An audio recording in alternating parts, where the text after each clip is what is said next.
May 1969, and one of the greatest races in the world is taking place. Multiple aircraft are streaming from London's Post Office Tower to New York's Empire State Building to celebrate 50 years of the first transatlantic crossing. But one aircraft is winning, and it's all because it has one special ability: to fly straight up.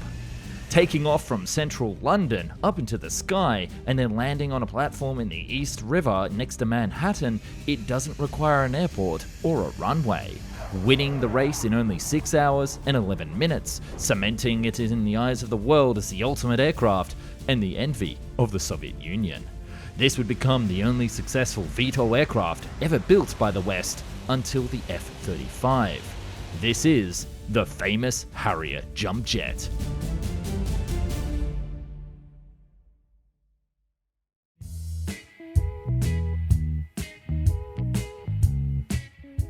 The story of the Harrier begins with a drink at the pub. Two engineers from separate companies sat discussing their work. Stanley Hooker of the Bristol Engine Company told his friend Sidney Cam of Hawker Aircraft that he had developed a new hybrid engine called the Pegasus, from two other jet engines that could direct and vector the thrust, not just backwards. This would have twin cold jets on either side of the compressor and a hot stream that could be directed downwards, allowing lift vertically. Sidney perked up, almost spilling his beer, and said that this was the game changer that his company had been looking for. So Sidney and Hawker found themselves looking for a new project to sink their teeth into. And hey, they thought, if we just take this engine design and put it in a jet, it might crack the Da Vinci Code of the time, a vertical takeoff and landing military jet aircraft. Flashback a few years before, many aircraft manufacturers around the world were looking for a new way to make an aircraft that had the vertical takeoff abilities of a helicopter, but also the speed of a jet fighter, something that would have been essential in the Korean War. This miracle plane wouldn't be restricted to vulnerable airfields, and it could fly anywhere, from carriers to forests and even the local Tesco car park. The issue was, how could you make a powerful, yet light enough engine that could do the job for this aircraft? And that's where the new Pegasus engine came in. The side note, of course, is that this concept was actually initially developed by a Frenchman called Michel Weibo, but the two English boys didn't want to highlight that fact. So naturally, these two engineers were excited by the idea of picking up a meal deal in their own concept of a militarized flying car, and promptly partnered up to bring it a reality, and thus the Hawker Siddeley P1127 was born.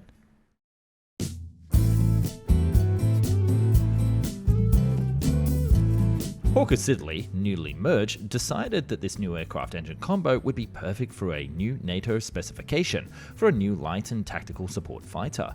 This would replace the aging Fiat G91. Because this wasn't a British military project, there would actually be no taxpayer dollars involved, so Hawker Siddeley would have to develop it on their own dime. One of the key challenges was that hoverjets was a total new science. They would need to develop physical models that replicated the Pegasus engine directing air downwards to understand what would happen to the concrete underneath, how it would bounce the aircraft up, and where exactly the hot air would go. Plus, there was also no airflow over the prospective jet's wings, rudders, or tail. So how would you control it? The engineers developed small thrusters on the wingtips as a reaction control mechanism. But it had to be as simple as possible, with Sidney Cam, the same engineer from the pub, reiterating throughout the development that this had to be the most simple aircraft ever, saying that sophistication meant complication, and then escalation, cancellation, and ruination of the company. And that would be his motto throughout the program. By 1958, Bristol had completed a Pegasus engine design that could actually generate 13,000 pounds of thrust, which was slightly more than itself and the aircraft combined, meaning that the concept would actually work and this plane would take to the skies under normal conditions. This development was such a game changer that NATO, who had been keeping tabs on this little pet project, asked that if it could be built faster, and even told their member nations to pause ordering any other light tactical aircraft as this new flying VTOL jet was on the way and would fit their requirements. By this time, in classic late government fashion, which you'll see will come back time and time again in this story, the United Kingdom jumped on board the bandwagon and ordered 2 additional prototypes for their own testing purposes. But interestingly, there was some resistance, because this was designed to be a subsonic light fighter for ground targets, and not a supersonic bomber interceptor, one that would go up against the Russian bombers that was the threat of the time. On the 15th of July 1960, the first prototype was complete and was ready to fly straight up. Designing the Harrier jump jet from scratch must have been daunting, but when it comes to you running your own business, you don't have to start anything from scratch when the hard work has already been done for you. Thanks to Odoo. Odoo is an all-in-one management software that provides entrepreneurs with a range of applications such as invoicing, accounting, project management, inventory, website creation, and more. And it's their e-commerce platform that is just plain incredible. It works in 4 easy steps. 1. The AI generates a framework for your best-selling website based on your information, and it really is quite flexible. Then, you just add products, dragging them into the website builder, changing their name, price, and the description. The 3rd step is you set the backend, enter your shipping information, and where to send the money. And that's right, the 4th step is start making money. You get your website out as quickly and easily as possible to turn it into a real business thanks to Odoo. And the best part is, this is all free for life, including extra apps like the website creator and invoicing, as well as your website hosting. Insane! And when your business expands, you can access the rest of the applications for a very affordable price. So click the link down below for free and start making money.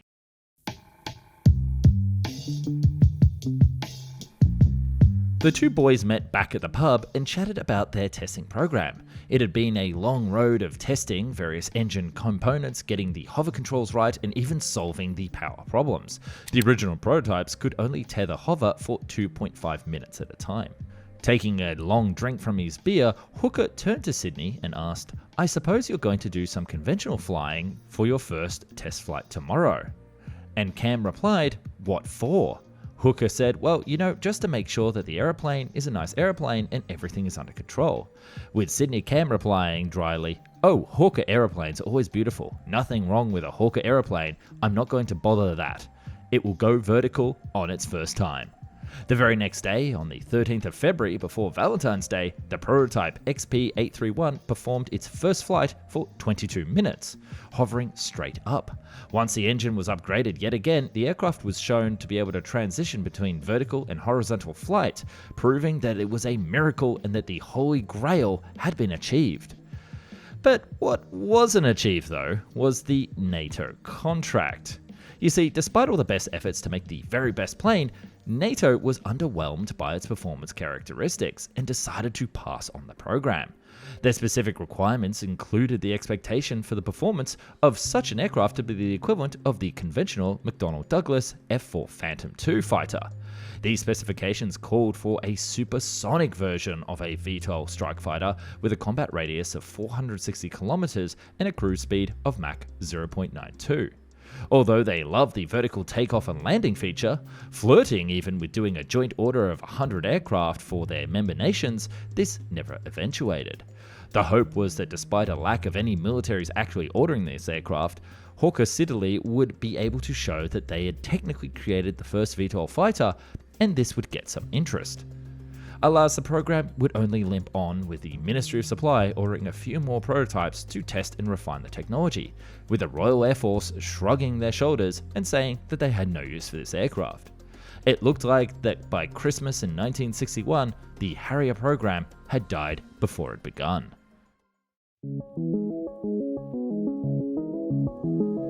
But on a new winter's day in 1962, just after the new year, the Ministry of Aviation of England decided that they wanted to test the aircraft and ordered 9 of them to be built, called the Kestrel. The idea was to see if it would work as a great platform to be used on the West German border. The Kestrel was assessed by a multinational tripartite evaluation squadron, which consisted of British, US, and German pilots, to determine how a VTOL aircraft could be operated, with these evaluations finishing in 1965. And while this testing was ongoing, Hawker had returned to the drawing board to work on a supersonic version of the P-1127, which was now called the P-1154. It would solve the issues that plagued the NATO selection process and win them back that contract. And to ensure that everyone loved it, they also made sure it fit the requirements of a Royal Air Force aircraft and a Royal Navy aircraft, who were both looking for new fighters as well. Alas, NATO would actually scrap the project completely, despite the prototype being halfway built. And while they were trying to make an aircraft for both the Navy and the Air Force, this meant that it was a jack of all trades and a master of none. The RAF wanted a low-level supersonic strike aircraft, whilst the Navy sought a twin-engine air defence fighter for their Navy battleships. And with nobody involved in the project anymore, the British government withdrew in 1965. Man, it really looks like Hawker Siddeley can't get a break on this new technology. You would think that the Holy Grail would sell itself. But there were still those 9 subsonic fighters that had been quite impressive and had wowed those US pilots and German pilots. The Royal Air Force had also noticed.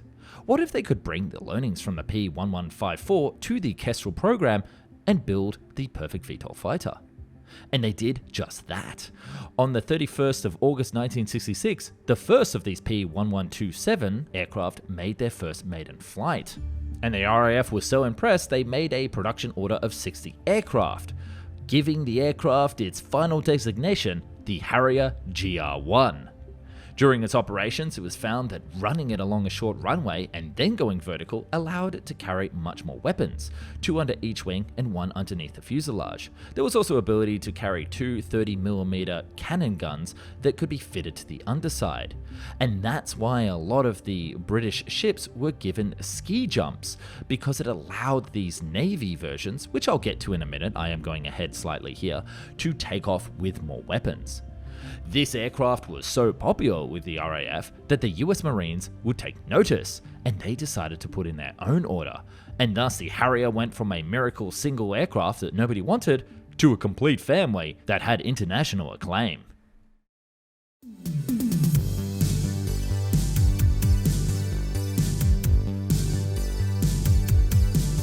The first of the variants created was the AVAA Harrier, which was used by the US Marines, and changes include the removal of all magnesium components, which corroded quickly at sea, and the integration of American radios and identification friend or foe systems. They also use a few other American components, such as American injection seats. And because this was a brand new aircraft that the Americans had never seen before, they also needed a twin-seater training version, so Hawker Siddeley created a longer version to accommodate this. Because of the costs involved with moving manufacturing over to the US, the Marines concluded that it would be better to just make the damn planes in England, which in terms of US military aircraft history, this is one of the only times that an aircraft has been built on foreign soil to be used extensively in the US military.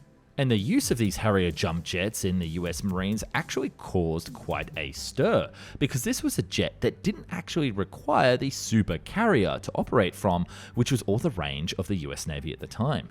This led to ideas of small patrol craft, called sea control ships, that would have 4 Harriers on board that could provide close air support without the massive logistics of carriers. But my favourite design from the Harrier debate was also the creation of giant submarine carriers, which we already have a very long video about that you can watch after this one. The RAF Harriers were also mostly deployed to Western German bases as a stonewall of a Soviet invasion. From camouflage rough bases, the Harrier was expected to be able to launch attacks on advancing armor columns from East Germany when the Soviets were to finally attack. But they actually saw real action in the 1980s in the Falkland War, performing everything from anti-artillery strike missions to Navy defense. Well, actually, it was the latter performed by a special naval version. The Royal Navy, seeing how happy the Marines and the RAF were with the Harrier, asked for their own version.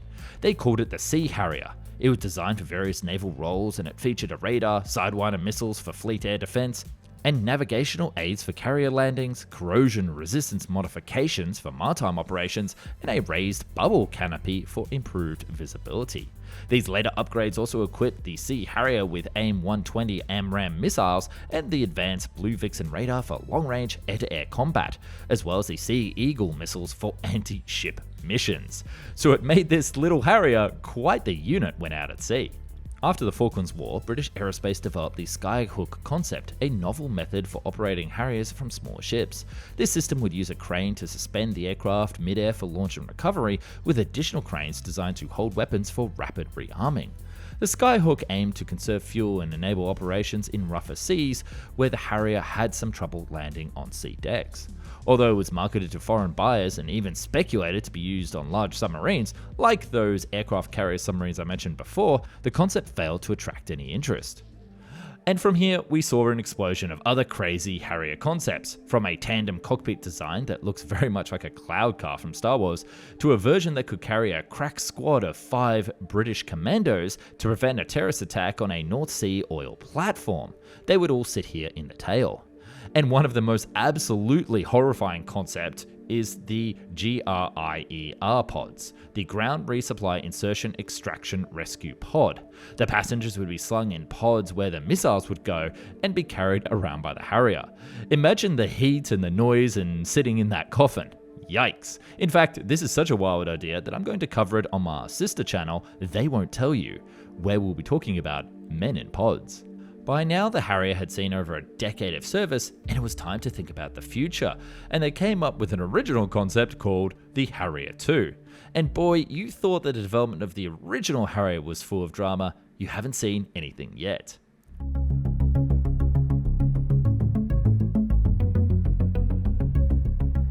One of the flaws of the original line of Harrier jump jets was its lack of range and payload. The American version, for example, carried less than half of that of the A4 Skyhawk and took twice as long to maintain to get it back into the air. So in 1973, a joint project was started by the two nations that bought the Harrier, USA and the UK, to develop a successor. While a more powerful engine was on the agenda, the Pegasus 15 by this point, it was actually too big to fit into the current Harrier fuselage. So this new plane would have to be bigger with a larger wing. They would call it the AV-16 because it was double the capacity and range of the American Harrier, the AV-8. However, the British were the first to pull out due to a lack of funding. And because they were only ordering around 60 aircraft, it didn't make sense for them to front up half of the cost. And you will see in a moment that this would be a decision that would really come back to bite them. The United States didn't want to be caught holding the bag and decided to pull out as well. However, the American partner, McDonnell Douglas, knew that there was merit to this redesign of the Harrier and kept working on it.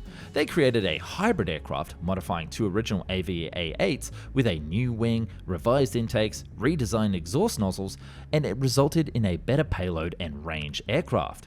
And despite having the same engine as the AV-8, the AV-8B was approved with an order of 324 aircraft. Because of this comically large production run, the British came back with their tail between their legs. They were enticed by the lower cost of acquiring Harriers promised by a large production run and the fact that the US was shouldering the expense of development.